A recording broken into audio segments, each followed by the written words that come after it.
Aqui tá a continuação, né? Inglês, tradução. Forças Armadas. Primo do Figueiredo. O Sr. Figueiredo afirmou que o IPES fez muitos contatos nas Forças Armadas e foi bem recebido. Lembre que o núcleo de inteligência do IPES já era chefiado pelo Golbery. Os militares indicam que não pretendem permitir uma mudança de regime antes das eleições de outubro, mas que reconsiderarão sua atitude a cada mês nesse meio tempo. Em 8 de fevereiro de 62, a USAID já estava sendo avisada que até as eleições de 62 ninguém ia dar golpe nenhum. As eleições de 62, que é a primeira parte do vídeo que a gente prova, né, que Ivan Haslocker era um agente da CIA no Brasil, um brasileiro a serviço da CIA, que através dos seus grupos, a DEP e o IBAD, enfiou dinheiro em 600 deputados estaduais, 250 deputados federais, 12 senadores e 8 governadores. Teve uma CPI do IPES e IBAD, ficou provado também. E nessa CPI, basicamente a partir dela, que eu descubro a figura do Dulles na repercussão do que saiu na imprensa na época.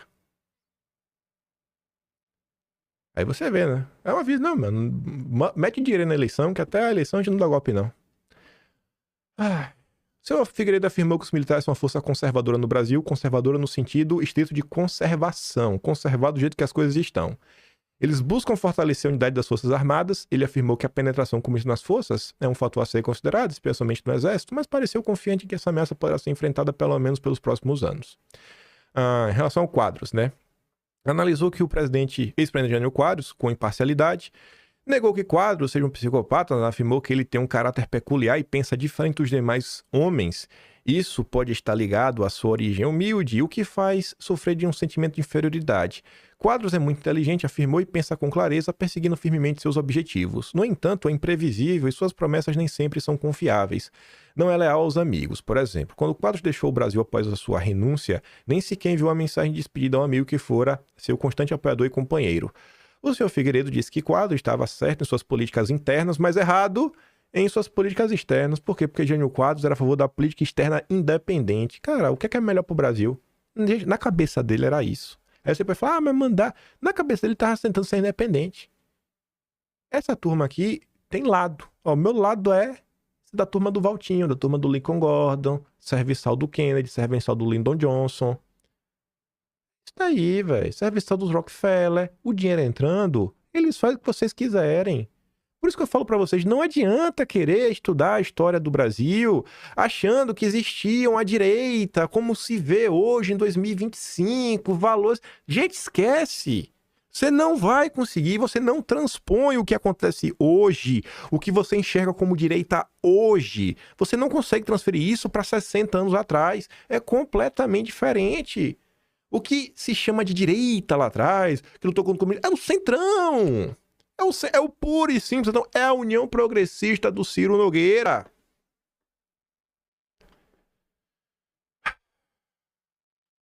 Nem mesmo mais próximo do quadro sabe o que ele fará quando retornar ao Brasil? Aqui não. O senhor Figueiredo relembrou com ironia suas próprias tentativas de estabilizar a situação financeira durante 7 meses que chefiou o Banco do Brasil. Nem mesmo amigos mais próximos de Quadros sabem o que ele fará quando retornar ao Brasil, provavelmente em março de 62. Figueiredo acredita que Quadros se voltaria para a esquerda em busca de apoio quando retornasse. Mas, após muita reflexão e consulta, Figueiredo agora acredita que Quadros buscará apoio no centro, onde tem tudo a ganhar e nada a perder. Sim, né? Veja. Apoio no centro! Não tinha direita, vai pá, direita, extrema-direita. Gente, isso é maluquice. Isso é maluquice. Sabe quem é? Um dos principais sabotadores da esquerda é a esquerda. A esquerda no Brasil é a maior inimiga da esquerda. Quando a esquerda vai e abre a boca pra falar assim, ó, a ditadura militar, vocês são um bando de tapados. Vocês realmente dançam na mão do Jorge Soros. Porque quando vocês ficam repetindo a torta doidada que foi a ditadura militar, ninguém na história desse país parou pra pensar que não foi uma ditadura militar, mas uma ditadura militar empresarial transnacional. Vocês repetem tanto o termo ditadura militar que vocês escondem as elites brasileiras que implementaram o chamado golpe, que depois vocês falam, deram um golpe na Dilma. É culpa de vocês. Vocês da esquerda, na ânsia de lacrar, da direita, Vocês esconderam os verdadeiros algozes. O que vocês sentem na pele é karma. Pela desgraça que vocês fizeram é destruir a história do Brasil com essa maluquice, sabe? De ver militar em tudo que é canto, que tudo é militar, tudo é militar, golpe, é golpe, é golpe. Vocês são um bando de doidos.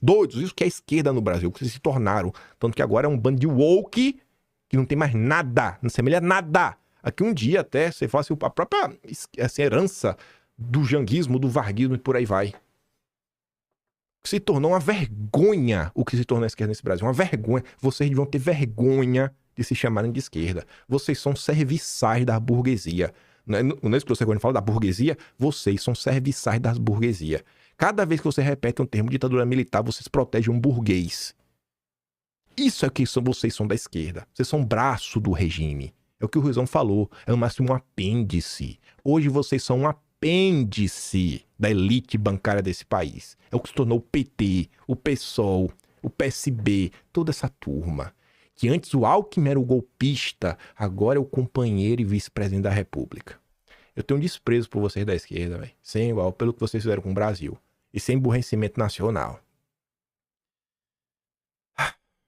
Aí o centro brilhando. Aí o centro, ó, o centro democrático. Olha o centro democrático aí. Ai, onde tem tudo a ganhar, nada a perder, enquanto que se for para a esquerda, encontrará a resistência dos militares, o que seria decisivo. Se Quadros perder a sua primeira campanha eleitoral, provavelmente para deputado estará liquidado. Por fim, o documento fala o seguinte. O senhor Figueiredo indicou claramente que o IPES está disposto a chegar a um acordo com Quadros, mas não cegamente, né, como Figueiredo, já apoiava antes. Figueiredo propõe esperar que Quadros venha ao IPES em busca de apoio, no momento que o IPES poderá negociar seus termos. Há o risco, é claro, de que outros grupos procurem Quadros primeiro, mas Figueiredo aparentemente acredita que o IPES terá força suficiente para resistir. Figueiredo afirmou que os líderes do IPES têm trabalhado recentemente em um programa para fortalecer a influência de empresários. Ele mencionou dois homens, Uber e Pollen, ortografia, né? Não sabe como é que escreve, como atuantes nesse programa. Presumivelmente, são os mesmos homens que teriam participado de uma conferência em Nassau, recentemente conversado com o senhor Moscoso da USAID em Washington. O senhor Uber é presumivelmente Gilbert Uber, funcionário da Listas Telefônicas Brasileiras em São Paulo. Pois bem, quem me forneceu esse documento é o neto do Uber. Só quem parou para se debruçar sobre o Uber foi o Intercept até então. E fez uma matéria bem porca. E começa a falar de dívida trabalhista. O que é que tem dívida trabalhista a ver com eventos dos anos 60? Isso claramente é uma forma de você tentar criminalizar a pessoa. Eu prometi para o dele, eu falei, cara, eu preciso de tempo. Ele mandou uns áudios. Eu parei. Eu nem ia abordar isso daqui hoje. Mas as coisas foram se juntando tanto. E aí você vai entender, cara, cadê, rapaz? Aqui. O José Bento Ribeiro Dantas aparece na mesma nota com o primo do João Batista Leopoldo Figueiredo, que é esse documento central que você me mandou. E eu falei pra ele que eu quero fazer isso e tentar dar o valor que o avô dele merece, porque, enfim, eu acho que merece, né? Não ser contado pelo Intercept, mas tentar contar da forma mais imparcial possível, com justiça, porque eu falei, cara, eu tenho que ser justo com o teu avô, porque esse documento aqui que tu tá me fornecendo, esse documento aqui é impagável. Esse documento aqui é impagável. O neto do Uber, ele me mandou, dentro dos documentos, tem umas trocas de e-mails. E ele me falou assim, cara, até teve um historiador que entrou em contato com meu avô, mas meu avô não quis falar com ele, um tal de Vicente. Gente, eu fui parar pra ler, eu que me debrucei sobre esse assunto, o historiador é o Vicente Gil. Vocês não sabem, talvez não saibam o que é. Vicente Gil, possivelmente, é o historiador mais experiente, né, e com mais profundidade nesse tema, que mais estudou esses temas e que está vivo hoje. Que eu saiba, é o único cara que tem o livro não publicado do Ivan Haslocher. Que quem deu foi a filha do Haslocher pra ele. Eu queria muito esse livro, mas não tá publicado. O Vicente Gil tem. E o Vicente Gil é a pessoa que contou pro Rafael Alberti lá do podcast que ele descobre, eu até hoje não sei como ele descobriu, chegou a essa conclusão. Conclusão não, ele chegou realmente a esse dado, que o sobrenome de Ivan Haslocher na CIA era Auracium. E aí consegue achar nos documentos da CIA o Ivan Haslocher. Esse é o Vicente Gil. E aí eu encontrei, na hora que eu comecei a ler o e-mail, eu falei, rapaz, os perguntas difíceis, viu? E rapaz, essa pergunta é boa, eita que eu queria saber a resposta dessa pergunta. Que mandou lá pro Gilbert Uber. Aí quando eu li o final, eu vi Vicente, eu falei, mas rapaz, o Vicente Gil, velho. Na hora que eu li isso, eu vi esse documento, eu falei, rapaz, o Uber é brabo, viu? O Gilbert Uber é brabo. E aí eu falo pra você, Felipe, não neto dele, irei tratar do seu avô, véio, com, assim, com a moral que ele merece pelo que você está me fornecendo. Isso aqui é impagável, impagável. E tem mais documentos também. E mandou um documento lá da Fundação Ford, no ano 60. Sabe, você vê o que aconteceu. Gente, não nos forneceram a história do Brasil. Ele falou, pô, o que eu quero te dar é porque eu vejo que você é um cara interessado em saber as coisas, sabe? Eu não tô vendo, eu não vejo as coisas com viés de confirmação. Eu não quero confirmar minha tese. Eu quero realmente saber o que aconteceu. Pô, eu realmente quero, velho. Eu quero saber. Posso? Eu sou curioso. O senhor Figueiredo expressou a convicção de que Goulart e o Tancredo Neves não desejam criar no Brasil condições que permitam o sucesso da Aliança para o Progresso. Ele duvida que o regime atual seja capaz de tomar medidas eficazes nesse sentido. Que o Tancredo Neves, né, ia ser presidente e empacotou. Que curiosidade.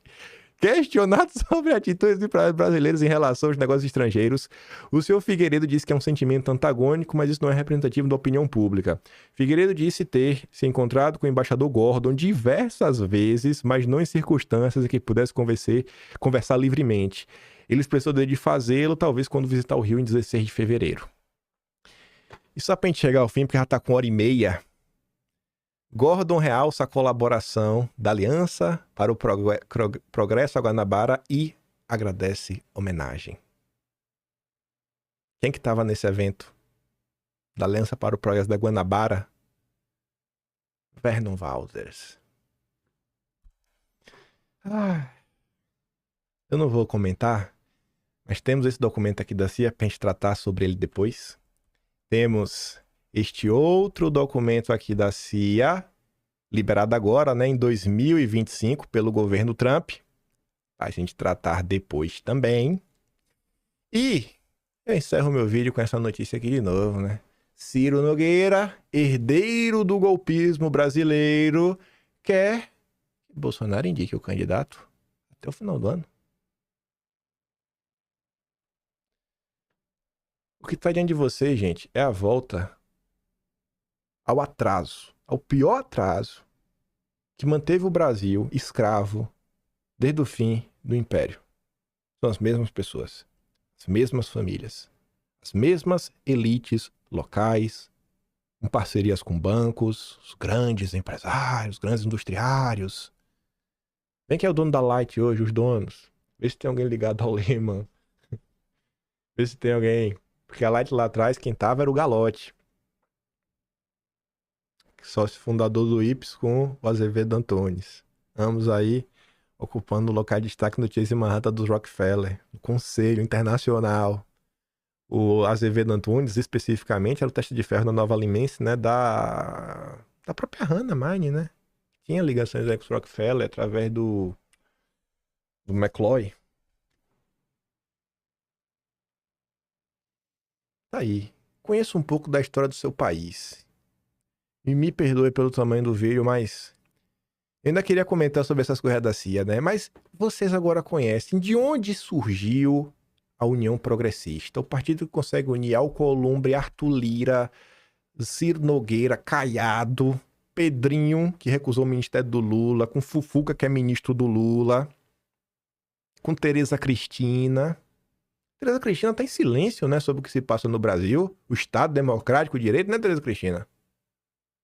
Votou a favor do mercado de carbono. Mudar tudo pra não mudar nada. Eu só termino o vídeo falando pra você o seguinte. Toda essa turma é antipetista. Tentem refletir. Não precisa acreditar em mim, mas tente refletir se hoje o antipetismo no Brasil não é um problema tão grande quanto o petismo. Porque o antipetismo é essa mesma blindagem que a esquerda dá para as elites quando fala de elite militar e não conta dessas outras pessoas que agiram. Esses banqueiros, essas pessoas que dominam o Brasil até hoje. E que dominam o Brasil desde a fundação da República Velha. O antipetismo, se ficar só nessa, se for o importante é derrubar o Lula, toda essa ala podre que está mais de 150 anos de história no Brasil vai continuar intacta. A própria esquerda, o Eucalipto Pimenta coloca, o empecilho dessa turma hoje, o último empecilho, é o bolsonarismo. O bolsonarismo colocaram inelegível, mas o bolsonarismo ainda tá aí. Então pense aí qual caminho, o que é que vocês querem do Brasil. Qual caminho vocês querem, né? Que país vocês querem construir?